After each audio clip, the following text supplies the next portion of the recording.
Hello friends. Today we are going to discuss about the Banker's algorithm, and this lecture we are going to conduct through this platform, that is Zoom. So here we are going to call a new meeting first, and once it is getting connected, we will start our uh, lecture. So for the same, I will share the screen for the topic that we have selected, and now we will start with this. So our topic is Banker's algorithm. So let us start with this.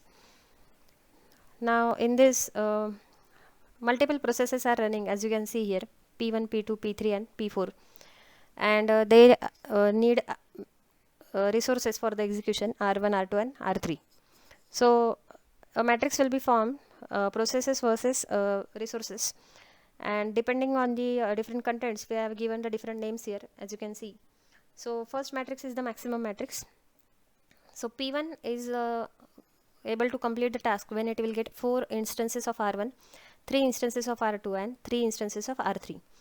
So this will be the maximum claim matrix for P1. Similarly, it will be for P2, for P3 and for P4. So every process is going to declare the number of the resources which will be required for that for the completion. So that is going to be the first matrix, which is maximum claim matrix. Then second matrix is the allocation matrix, in which operating system is going to allocate a few resources. OS is not going to allocate all the resources to a particular process, as it want to go for the processing. So multiple processes should run at the back end. That's why P1, P2, P3 and P4, for this these many resources have been allocated. So if we see for P1, 2 instances of R1 are given, 1 instance of R2 and 1 instance of R3. So this is the allocation matrix. So as you can see, the requirement, that is the claim by P1, was 433, and OS has given only 211 resources. So if I subtract these two, that is maximum claim matrix minus allocation matrix, I will get the need matrix, that is the third matrix. So P1 will be, by the subtraction we will get, so consider the instance R1 and R1. 4 are claimed by the P1, but OS has given only 2. So again it will need 2 resources of this to be able to complete the task. So this 2 and this 2 will be 4. Then 3 minus 1 will be 2. So this will be the need for the process P1, that is for R2. And 3 minus 1 is again 2. So the need matrix for P1 is 2, 2, 2. So maximum matrix will be given by the process, allocation matrix will be decided by the operating system, and need matrix will be calculated by just the subtraction of the maximum matrix minus allocation matrix. So this is for P1. Similarly for P2, 7 minus 7 is 0. So there is no need of any more R1. Then 2 minus 2 will be also 0. So this is also 0. And 4 minus 3 will be 1. So likewise, we can calculate the need matrix for all the processes which are there in the ready queue. Now, when we are starting any system, then the number of resources are fixed. So here the matrix is formed, that is R1, R2 and R3. And how many types of R1 are available? That is nothing but the how many instances are available. So there are 13 instances of R1, 7 instances of R2 and 10 instances of R3. So suppose R1 is the printer, then 13 printers are there. Likewise we can see. So it is not necessary to be a printer, it can be any hardware resource or a software resource. So this is the maximum matrix which will be decided by the OS when it is getting started, and it will be decided at the time of scanning only. After this, now if we see the allocation matrix, now we will go vertically here in this particular matrix. So here if you see, 2 instances are given for P1, 7 are given for P2, 3 are given for P3 and 1 is given for P4. So these many instances of R1 are already allocated to the different processes. So if I add all this, it is 13. So out of these 13 resources, we have allocated 13 resources. That means now we are not having any resource of R1. Then similarly for R2, if I go for the vertical addition, it is 6, and for R3 it is 9. So for R2 we are having 7 instances. Out of this 7 we have given 6 instances, and out of this 10 instances we have given 9 instances. So how many resources are available to the operating system now? That we can find out by this maximum matrix minus total allocated resources. So we have allocated 13, 6, 9 resources out of 13, 7 and 10. So if I subtract these two, we will get available resources as 0, 1, 1. So as 13 minus 13 is 0, then 7 minus 6 is 1, and 10 minus 9 is 1. So these many resources are available to the operating system. Now which process will be selected for the execution? Now we are having all the matrices, all the resources. So if we see this need matrix, so we will give those many resources to a particular process. He will take the resource, he will that process will use it, and then it will release it, and then accordingly it will complete the task. Now so let us start with the first process, that is P1. Now P1 needs 2 instances for R1, R2 and R3. Now we will compare this particular need matrix with this particular available resources. Now P1 needs 2 instances of R1, but operating system is not having that. It is having 0 resource of the R1. So that's why P1 cannot be executed. So this will be executed later on. Now let us see for P2. For P2, if I compare this 0, then R1 is 0. There is no need of R1. Also there is no need of R2. It needs only R3. So one instance is required. So that's why one instance is here. OS is having that. So this P2 can be selected for execution. So suppose process P2 has selected for the execution, it will start the execution.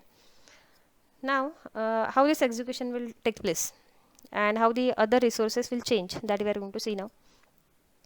So consider about the P2 now. So if you see for P2, how many resources are already allocated? That is 7, 2 and 3. So this is the allocated resource 7, 2, 3.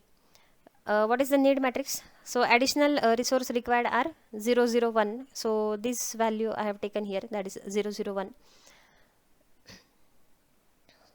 And out of this 0, 0, 1, all the resources will be given by this available resources. So 0, 0, 1 resource, one resource will be given from R3. So total allocated will become now 7, 2, 4. So here if we see, available resources were 0, 1, 1. Out of this, one instance of R3 is given for the process P2, and now OS is having 0, 1, 0 resource. After this, now P2 is having all the resources it was claiming for. So we can verify this here. So P2 claimed for 7 to 4 resources. It is having now 7 to 4 resources. Now it will be able to complete the task. So it will take these resources, it will use it, and then it will release it.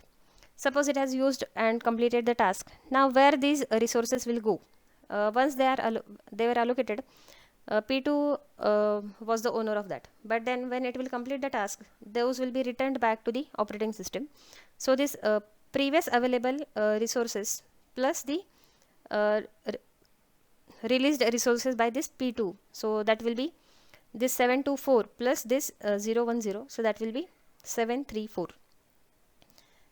So these many resources will be available.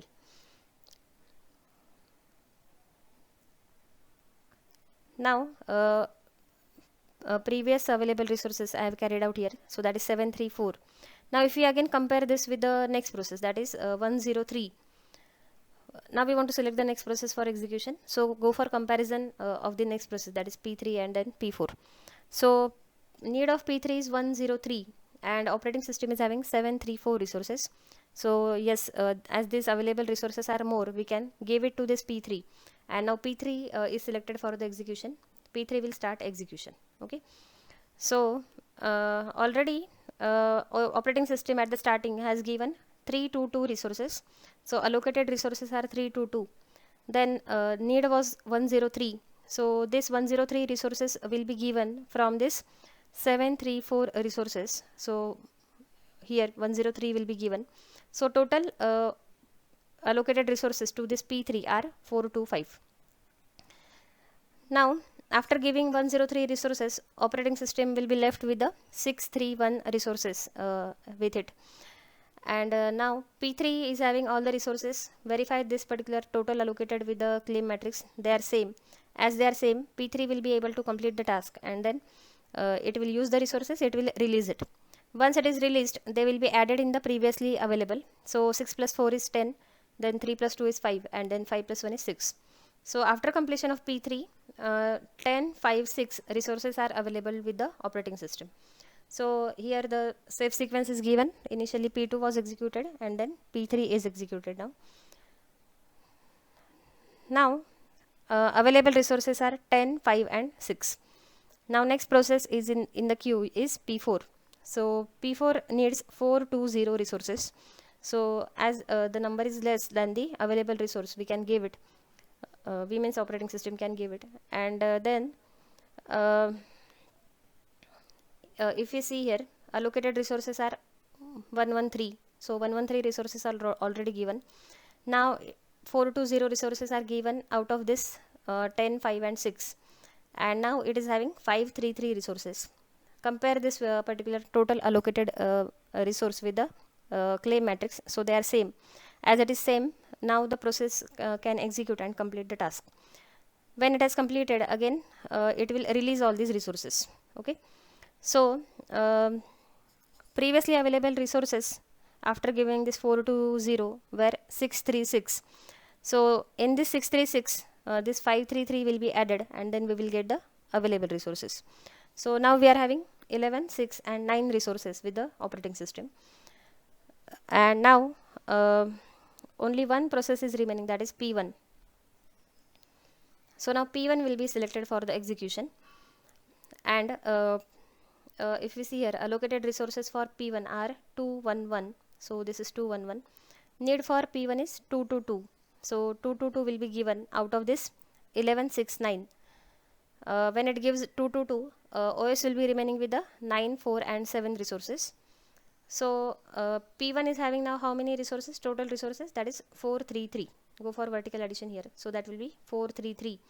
As it is 433, verify here with the claim matrix. Yes, they are same. Once they are same, P1 will complete the task, and then it will release the resources. Once they are released, they will be added in this available resources, that is 947. Once it adds it, then total resources are 13, 7 and 10. Now if you see this at the last, now all the processes has completed the task, and then all the resources have become free. So we can verify this particular answer with the maximum matrix. At the last, all the resources will be free, and they will be available with the operating system. So likewise, we can find out the safe sequence by comparing the available resources with the need matrix. And for this example, it is P2, then P3, then P4 and then P1. So likewise, your system can be will be able to execute in this particular fashion, and then it will be avoided by going into the deadlock. One more point here, when we see when any process has completed, the allocation matrix and need matrix will be become 0, because whichever resources were held by that particular process are returned back to the operating system. So as the processes goes on completing, the allocation matrix and need matrix is going to be 0. So at the last, both the allocation and need matrix is going to be 0. When these contents become 0, it means that all the processes has completed and they are in the exit state. So they have completed and they have terminated, and all the resources which were held by the different processes are now free, and they are available with the operating system. So I hope you have understood the concept of the Banker's algorithm, and how the processes can be selected for the execution. Also the concept of this need matrix, then allocation matrix, and the safe sequence. So thank you for watching. So we will stop the PPT here, and then